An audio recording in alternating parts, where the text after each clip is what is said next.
కేసీఆర్ కట్టడం, Congress ribbon cutting, అది అలాగ అలవాటైనా వీళ్ళకు, ఇది గ్రహపాటైనా వాళ్ళకి అలవాటు.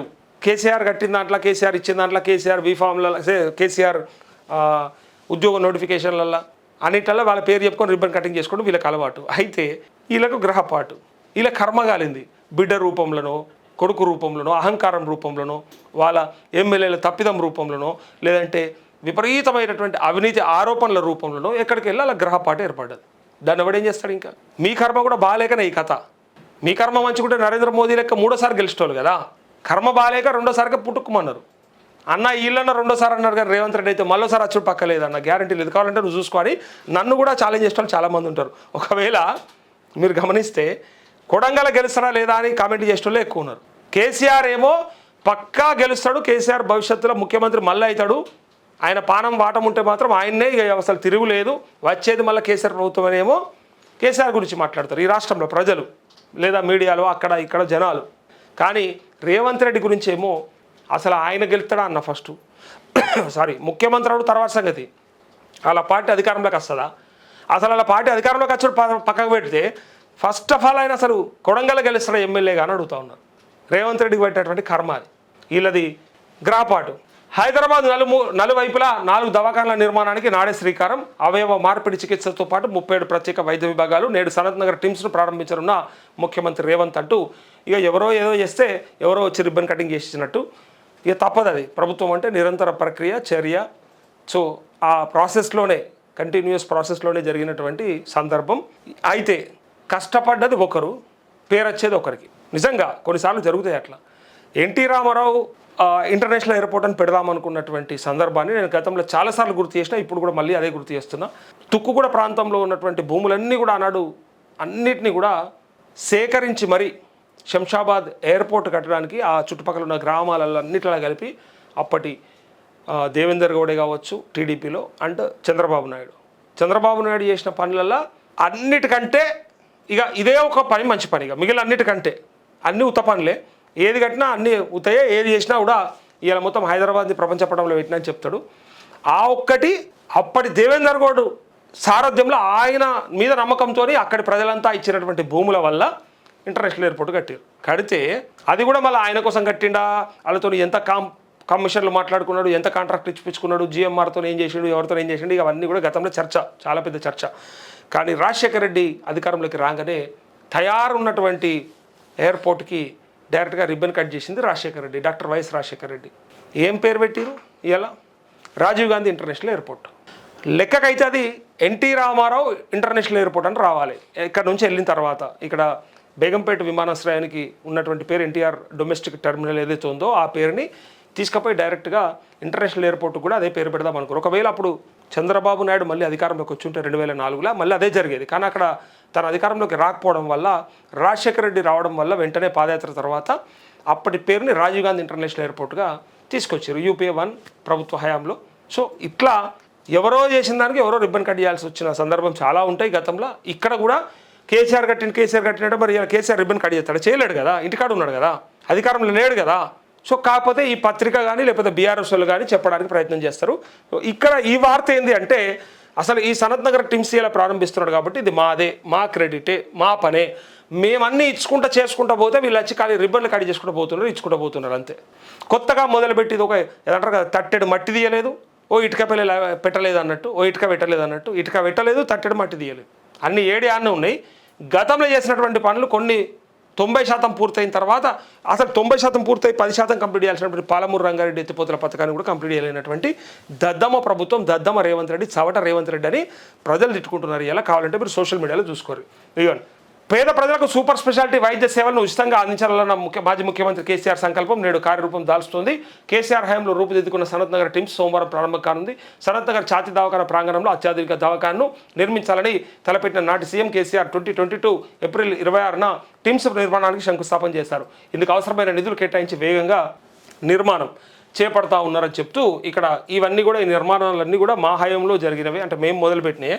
ఇవాళ వాళ్ళు ఖాళీ దాన్ని కొనేలా తీస్తున్నారు. అంటే ఏనుగెళ్ళి తోక చిక్కినా కూడా, ఏనుగు మొత్తం వెళ్ళిందని చెప్పరు. ఎందుకంటే తోక చిక్కినా ఇంకా ఏనుగు అల్లనే ఉన్నదని అంటారు. అందుకే ఇలా రేవంత్ రెడ్డి ఇచ్చినప్పటికీ చేసినప్పటికీ రేవంత్ రెడ్డి క్రెడిబిలిటీ, రేవంత్ రెడ్డికే పేరు వస్తుంది.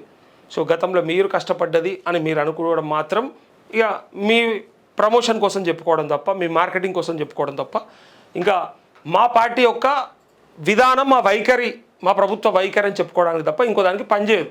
మళ్ళీ మీరు గెలిస్తే మరి అంటే 2014లో ఒకసారి అధికారంలోకి వచ్చిన తర్వాత 2023 దాకా మళ్ళీ ఎందుకు ఆలస్యమైంది, మరి అప్పుడు ఎందుకు గట్టలేదు, మరి అప్పుడెందుకు బడ్జెట్ సరిపోలేదు, అప్పుడెందుకు దానిపైన దృష్టి పెట్టలేదు, చివరన పెట్టినరు కాబట్టే అది కొనేలేదు అని చెప్పి అనేటోళ్ళకి కూడా సమాధానం చెప్పాల్సి వస్తుంది.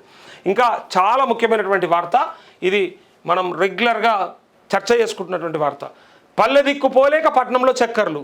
పల్లె దిక్కు పోనికి ధైర్యం లేదు, పైసలు లేవు చేతుల, అడిగితే చెప్పడానికి సమాధానం లేదు. అందుకే పల్లె దిక్కు పోలేక పట్టణంలో చక్కర్లు కొడుతూ కాంగ్రెస్ ఎమ్మెల్యేలు రాజధానికే పరిమితం. పునర్విభజన గుబులు నిధుల కటకటతోనే దూరం.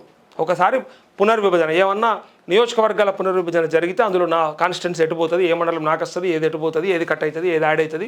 కాబట్టి ఇప్పుడే ఎందుకు ఆత్రం, ఇప్పుడే ఎందుకు పైసలు ఖర్చు కావాలి, ఇప్పుడు ఎందుకు పైసల ఖర్చుల పాలు కావాలని చెప్పి ఆలోచించి, ప్లస్ నిధులే లేవు ఫస్ట్ ఆఫ్ ఆల్ రాష్ట్ర ప్రభుత్వంలో.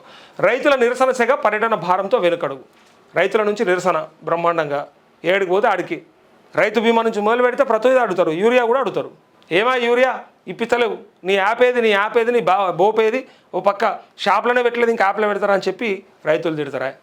రుణమాఫీ నుంచి మొదలు పెడితే రైతు బంధు దాకా తిడతారా. దాంతోపాటు ఇలా బోనస్ల గురించి కూడా మాట్లాడతారా. రైతు సన్నబట్ల బోనస్ ఇంకా అందరికీ క్రియేట్ కాలే, ఒక 2 పంటలు, వాటి గురించి కూడా మాట్లాడతారు.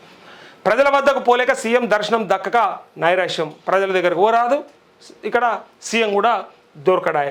జమీందారీ పోకడలు వీడాలని రేవంత్ హెచ్చరికలు అంటూ ఇక రేవంత్ రెడ్డి ఏమో గడికి ఏమా మీరు పోరు, మీరు ఏం చేస్తున్నారు, నియోజకవర్గాలకు మన ఎస్ఐఆర్ గురించి, అట్లే మన ప్రభుత్వ పథకాల గురించి, మనం ఇస్తున్నటువంటి వాటి గురించి తప్పకుండా మీరు వెళ్ళాలని చెప్తున్నారు. ఒక్క ఉదాహరణ చూపిస్తా, ఇంకంతకంటే ఎక్కువ ఏం చూపెట్టా. పబ్లిక్ ఏమంటారో మీరు చూడండి, పబ్లిక్ ఏమన్నారో మీరు తెలుసుకోవాలి. ఎందుకంటే జనం ఏమనుకుంటున్నారో తెలిస్తే కూడా మనకు అర్థమైపోతుంది. ఇగో పబ్లిక్కి ఎంత తిక్కలేస్తుందంటే ఇదిగోండి, దేనికోసం అంటే ఈ మాట కూడా, ఇగో సోషల్ మీడియాలో నాకు వ్యతిరేకంగా వార్తలు రాస్తే ఈపులు విమానం మూత మోగిస్తా. సోషల్ మీడియాలో పెడితే దానివల్ల ఏదో ఒరుగుద్దని, ఒరిగేది లేదు, కరిగేది లేదు, మీ ఈపులు విమానం మూత మోగుతాయని తెలియజేస్తూ గ్రామాలల్లో వీధి రౌడీలు కూడా మాట్లాడరు ఇట్లాంటి భాష. ముఖ్యమంత్రిగా ఈపులు విమానం మూత మోగిస్తా అన్నాడంటే అది ఎంత దౌర్జన్యం, ఎంత అహంకారం. ఇది ఎవరికి కనపడదు, ఇది ఎవరికి తెలియదు. దీంట్లో కింద కామెంట్లు చూస్తే ప్రజలే చెప్తారు, మీరు కావాలంటే చూడండి. ఎమ్మెల్యేలు ఎందుకోలేకపోతున్నారో కూడా కారణాన్ని నేను చెప్తా. ఆ వార్త కొనసాగింపుగానే ఇగో అన్న రూల్స్ చెప్తాడు కానీ ఫాలో అవ్వడు అంటూ, ఇగో ఇంకా చాలా ఉంటుంది చూడండి. రేవంత్ అన్న మంచి రాజకీయ నాయకుడు, పైసల సంచులతో దొరకల, కబ్జాలు కూడా చేయలే, అసలు సిసలైన కాంగ్రెస్ వాది, చంద్రబాబు కుక్క అని ఎవ్వరు అనకండి ప్లీజ్, అన్న తొక్కుకుంటూ వచ్చిండ్రా. చూసిరా ఎంత సెటైరికల్గా. ఆయన పైసల సంచులతో దొరకలేడు, కబ్జాలు ఎక్కడ చేయలేడు, ఆయన్నే అసలు సిసలైనటువంటి కాంగ్రెస్ వాది, చంద్రబాబు కుక్క అని మీరు పిలుచుడు తప్పు అని చెప్పి అన్న తొక్కుకుంటూ వచ్చిండు, కష్టపడి వచ్చిండు అని చెప్పి సెటైరికల్గా. ఇగో ఇంకా చూడండి, ఇగో నువ్వైతే స్టేజ్ మీద ఎవరినైనా బూతులు తిట్టొచ్చు, సోషల్ మీడియాలో నిన్ను క్వశ్చన్ చేస్తే కొడతావా, జనాలకు ఎన్నో ప్రామిసెస్ చేస్తే సీఎం చేసిర్రు, అవి చేయకపోతే అడుగుతారు, 2 years సీఎం అంటూ ఇట్లా పొగరు మాటలు మాట్లాడితే నెక్స్ట్ టైం కనీసం ఎమ్మెల్యే కూడా కావని ఇంకా చాలా. ఇగో రేవంత్ రెడ్డి మంచోడు, ఏ దొంగతనం లంగతనం లేకుండా పైకి వచ్చిండు, ఎలాంటి ధమ్కీలు కబ్జాలు లేకుండా రాష్ట్రాన్ని నడిపిస్తున్నాడు. ఏంది నువ్వు మోగించేది, ఆల్రెడీ నిన్ను కుక్క తిట్లు తిడుతురు గ్రామాల్లో, నిన్ను దమ్ముంటే వాళ్ళతో మాట్లాడు చూడు, వాళ్ళే నీ వీపు విమానం మూత మోగిస్తారంటూ ఇగో బెదిరిస్తున్నాడు. దేశంలో ఇలాంటి లుచ్చా మాటలు ఒక సీఎం అయినా మాట్లాడా, ఏం కర్మ పట్టిందిరా అంత దేశానికి అంటూ, తెలంగాణకంటూ ఇక్కడ ఇక రకరకాల కామెంట్లు చేసిర్రు. అయితే ఇంకా అవన్నీ కూడా జనాలు చేసినటువంటి కామెంట్లు, కొన్ని ఖచ్చితంగా బీఆర్ఎస్ కార్యకర్తలు కూడా చేస్తారు, కేసీఆర్ అభిమానులు కూడా చేస్తారు. అయితే మొత్తం ఆలే చేస్తారనడానికి లేదు, కొంతమంది పబ్లిక్ కూడా చేస్తారు. దీంట్లో ఈ ఒక్క మాట వినండియా, ఇప్పుడు ఎమ్మెల్యేలు ఎందుకు గ్రామాల్లో కోతలేరో తెలుస్తుంది. గ్యాస్ కోసం 1000 రూపాయలు తీసుకుంటూ 500కే ఇస్తున్నామని రేవంత్ రెడ్డి ఎందుకు చెప్తున్నాడు? మహిళలకు 2500 ఇస్తానని అన్నాడు, అవి ఎక్కడా? పెన్షన్లు పెంచుతా అన్నాడు, పెంచలేదు. నా బిడ్డ డేట్ ఆఫ్ బర్త్ మార్చమని తిరుగుతుంటే లంచం అడుగుతున్నారు, 3 నెలల నుంచి తిప్పుతున్నారు అంటూ ములుగు రేవంత్ సభలో మహిళా ఆగ్రహం బ్రహ్మాండంగా. ఇగో ఏమంటుందో వినండి ఒకసారి, అరుచుకుంటుంది బ్రహ్మాండంగా.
ఇప్పుడు చెప్పురు ఇక ఇప్పుడు చెప్పురు what to do and what not to do అని ఇలా అడిగే కాడికి వచ్చింది.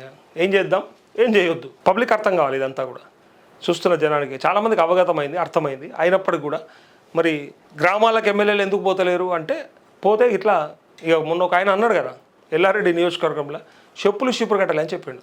ఇటుపక్క అస్థిరా అంటే మదన్ మోహన్ అంటే ఎల్లారెడ్డి ఎమ్మెల్యే మదన్ మోహన్ను అట్లే ముఖ్యమంత్రి రేవంత్ రెడ్డికి ఇట్లా వస్తే మేము కొట్టాం ఆడోళ్ళే కొడతారు ఎగబడి చెప్పులు చీపురు కట్టలతోని మేమేమనము అని ఒక పెద్దమని చెప్పిండు. మన ఛానల్లో వీడియో ఉంది, కావాలంటే మీరు చూసుకోండి.